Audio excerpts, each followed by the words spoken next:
ஆத்மாக்கள் அப்படின்றவங்க உயிரோடு எப்படி இருக்கிறாங்களோ அதே மனநிலையில தான் அவங்க இறந்த பிறகும் அவங்க ஆற்றல்கள் இருக்குது. முதல்ல நாம் அதை புரிஞ்சுக்கணும்.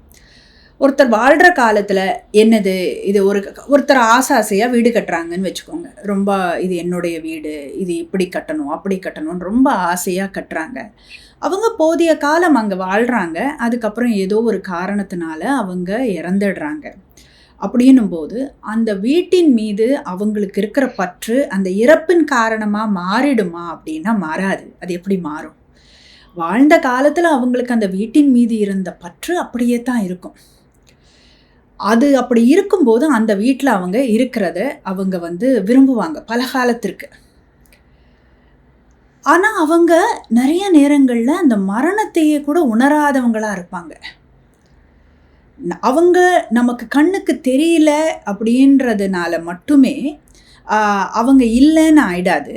அதே மாதிரி அவங்க அந்த வீட்டில் இருக்கிறாங்கன்னும் போது நம்ம இறந்துட்டோம், நாம் மற்றவங்க கண்ணுக்கு தெரிய மாட்டோம் அப்படின்னு அந்த கிளாரிட்டி அவங்களுக்கு இருக்காது. அவங்க என்ன நினைப்பாங்கன்னா, இது என்னுடைய வீடு, நான் இருக்கேன், இதெல்லாம் என்னுடைய பொருட்கள் அப்படின்னு அந்த வீட்டு மேலேயும் அந்த வீட்டுடைய பொருட்கள் மேலேயும் சொந்தம் கொண்டாடுவாங்க. அந்த சொந்தம் கொண்டாட ஆரம்பிச்சு அதுக்கப்புறம் அது ஒன் பை ஒன்னாக அந்த வீட்டில் அவங்களுக்கு ஒருவேளை அவங்களுக்கு முன்னாடி இறந்தவங்கள அவங்க பார்த்துட்டாங்கன்னா தான் அவங்களுக்கு புலப்படும், ஓகே நாமளும் இறந்துட்டோன்னு.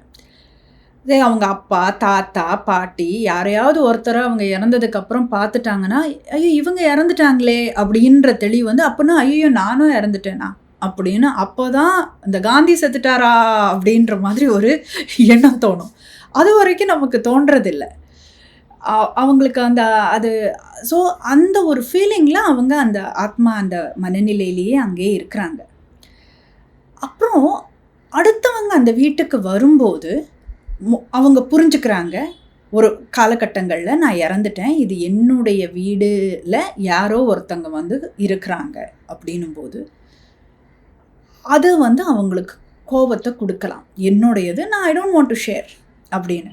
வாழ்ந்த காலத்திலேயே நான் பிறரோட பகிர்ந்து கொள்ள மனமில்லாமல் இருக்கும்போது இறந்த பிறகு நான் அதை ஏன் பகிர்ந்து கொள்ளணும் அப்படின்னு நினைக்கிறாங்க ஒரு சிலர். அதனால அவங்க அந்த இடத்த தான் கைக்குள்ளே வைக்கணுன்றதுனால அந்த இருக்கிற பொருட்களை தள்ளி விடுறது, தன்னுடைய இருக்கிற ப்ரெசன்ஸை காண்பிக்கிறது அப்படின்னு இந்த சந்திரமுகி ஹாண்டட் ஹவுஸ் மாதிரி எல்லா பயமுறுத்துதலும் நடக்கிறதுக்கு வாய்ப்புகள் இருக்குது.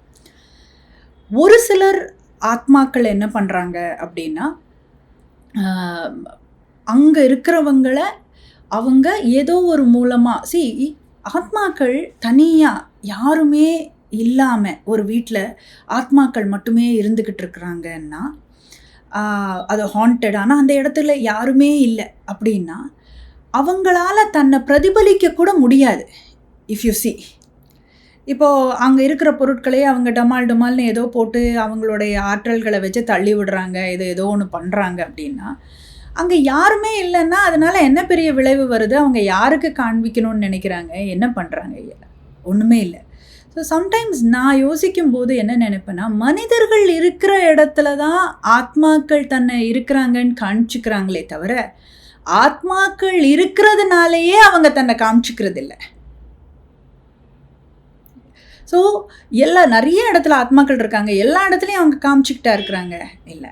மனிதர்கள் எந்த இடத்துக்குள்ள அவங்க தன்னுடைய ப்ரெசன்ஸை காட்டுறாங்களோ அந்த ப்ரெசன்ஸ் ஓவர்லேப் ஆகும்போது, பிறருடைய ஓவர்லேப் ஆகும்போது, அந்த ஆத்மாக்களோட ஓவர்லேப் ஆகும்போது தான் தன்னுடைய ப்ரெசன்ஸை அவங்க காட்டுறாங்கன்றதை நம்ம மறுக்க முடியாது. ஸோ அவங்க காண்பிக்கிறதுக்கு கூட மனிதர்களுடைய ஆற்றல்கள் வேணும்னு நான் நினைக்கிறேன். ஏன்னா அவங்களுக்கு தே ஜஸ்ட் அன் எமோஷன். அவங்களுக்கு அந்த பாடி இல்லாத ஒரு நம்ம தூக்கத்தில் இருக்கும்போது நம்மளுடைய நிலைப்பாடு எப்படி இருக்குமோ அந்த மாதிரி நம்ம கனவு காண்ற வாழ்க்கை மாதிரி அவங்க வாழ்ந்துக்கிட்டு இருக்காங்க. They don't have energy. அவங்களுக்கு பாடி கிடையாது. அவங்க உண்மையாகவே அவங்கள பார்த்து பயப்பட வேண்டிய அவசியம் இல்லை, அவங்கள பார்த்து பரிதாபப்பட வேண்டிய அவசியம் தான் அதிகமாக இருக்குது. ஸோ அவங்களுடைய ஆற்றல்களை குறைக்கணும்னா நம்மளுடைய ஆற்றல்களை வளர்த்து கொள்ளணும். அவங்க நெகட்டிவ் எமோஷன்ஸ்னால அவங்க ஒரு கட்டுப்படுத்தப்பட்டு இருக்கிறாங்க. அவங்க எனர்ஜியை பார்க்க முடியாதது காரணம் அவங்க வாழ்ந்த காலத்தில் நிறைய நெகட்டிவ் எமோஷன்ஸில் இருந்தாங்க. அதே மாதிரி அவங்க இறந்த பிறகும் அதே நெகட்டிவ் எமோஷன்ஸில் அவங்க கண்டினியூ ஆகிட்டுருக்குறாங்க. அப்போது நாம் பாசிட்டிவ் எமோஷன்ஸோடு அந்த வீட்டுக்குள்ளே போனோம்னா அவங்களால நம்மளை பயன்படுத்த முடியாது. மீடியமாகவோ இல்லை நம்முடைய ஆற்றல்களையோ பயன்படுத்த முடியாது. அதுக்கப்புறம் ஒரு பாயிண்டில் நாம் அவங்களுக்கு சொல்லலாம், இல்லை நீங்கள் ஒரு சில இடத்துல நாங்கள் இந்த மாதிரி முயற்சி செய்து பார்த்துருக்கோம். ஒரு வீட்டில் அவங்க ஆத்மாக்கள் இருக்கிறாங்க. அவங்களுடைய ஜென்ரேஷன்ஸில் வந்தவங்க அவங்க அந்த ப்ரெசன்ஸை பார்க்குறாங்க. அந்த வீட்டில் வேறு யாரோ இருக்கிற மாதிரி எல்லாம் ப்ரெசன்ஸை பார்க்குறாங்க.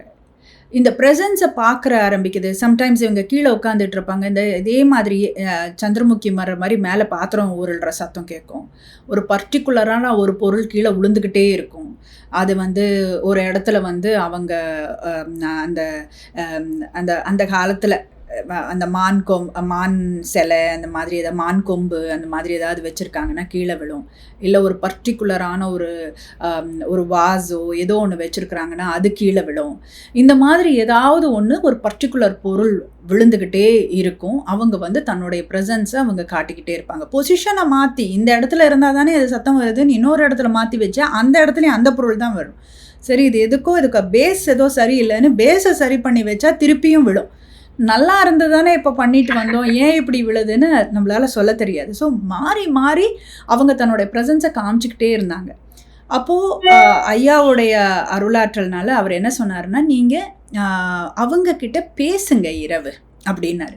ஸோ ஒரு ஊதுபத்தி ஏற்றி வச்சு அவங்களுக்கு முன்னோர்களுக்கு நம்ம எப்படி ஒவ்வொரு கலாச்சாரத்துலேயும் ஒவ்வொரு ரிலீஜியஸ் ட்ரெடிஷன்லேயும் நம்ம எப்படி ப்ரே பண்ணுவோமோ அந்த மாதிரி நம்மளுடைய கடவுள்களை நம்மளுடைய இஷ்ட தெய்வங்களை ப்ரே பண்ணிவிட்டு இந்த ஆத்மாக்களையும் நம்ம நினச்சி நீங்கள் இருக்கிறீங்கன்னு எங்களுக்கு புரியுது, இது புரியுது, தயவு செய்து நீங்கள் எங்களுக்கு தொந்தரவு கொடுக்காதீங்க, இல்லை நீங்கள் இருக்கிறத எங்களுக்கு பார்க்க எங்களுக்கு ரொம்ப கஷ்டமாக இருக்குது, அதை எங்களுக்கு பயத்தை கொடுக்குது, தயவுசெய்து அந்த பயத்தை கொடுக்காதீங்க, நீங்கள் இருக்கிறத நாங்கள் டிஸ்டர்ப் பண்ண மாட்டோம், நாங்கள் இருக்கிறத நீங்கள் டிஸ்டர்ப் பண்ண வேண்டாம் அப்படின்ற ஒரு மியூச்சுவல் அண்டர்ஸ்டாண்டிங்க்கு வந்துட்டாங்கன்னா அதுக்கப்புறம் அந்த வீட்டில் ப்ராப்ளம் இல்லாமல் இருக்கிற வீடுகள் பல வீடுகள் இருக்குது.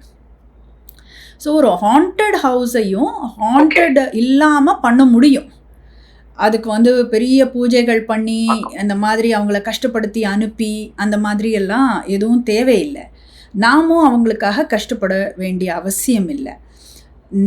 நமக்கு அவங்களுடைய இம்பார்ட்டன்ஸ் ரொம்ப தேவையில்லை. ஆத்மாக்களெல்லாம் இருந்தே ஆகணும்னு நமக்கு தேவையில்லை. அதே மாதிரி ஆனால் அவங்களுக்கு நம்ம ரொம்ப ரொம்ப தேவை. நம்ம எனர்ஜியையும் நம்ம பாடியையும் யூஸ் பண்ணிக்கணும்னு அவங்க ஆசைப்படுறதுக்கு ரொம்ப ரொம்ப அதிகமான தேவைகள் இருக்குது. அதனால் நம்மை காட்டிலும் அவங்களுக்கு தான் நாம் தேவை. ஸோ பயப்படணும்னு அவசியம் இல்லை.